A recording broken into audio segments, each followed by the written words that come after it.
وی توره قلم مې ګورئ مچېړه پیمانه بشي توره قلم مې ګورئ مچېړه پیمانه بشي دغه سبق راته خوشحال زوی د شاباس پرېښی دی او دومره ورکوټې ښکار مې نه لګي خو بیا هم واوره مونږ اکثر ګورئ په چتې پسې باس پرېښی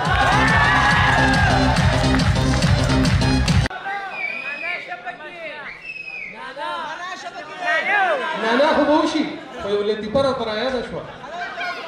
دا لطیفه به ترې مخکې کړو وایي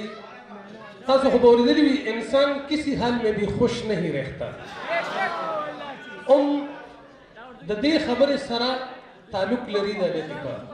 یو سړی دوه ښځې کړي نو تاسو ته خو پته ده چې د بنو په خپل منځ کې څه حساب کتاب خو دا سړی ډېر زیات انصافدار دی دی که کپڑے پیزار اخلي یوې ښځې نو بلې له مور سره هغه شان ولي کم کلر وله خوښي هغې له هغه کلر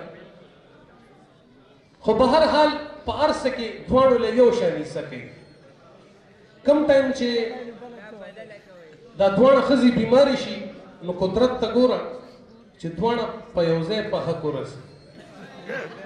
نو د ده د کور خو الرېډي یو ګیټ یو دروازه نو دی وایي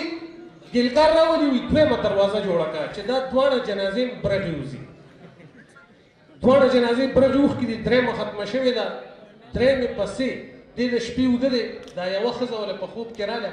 وایي تا به الله نیسي ما سره دې ډېر زیاتې کړی وي ولې وایي بله ښځه دی په هغه نوي ګیټ باندې بار کړه وایي زه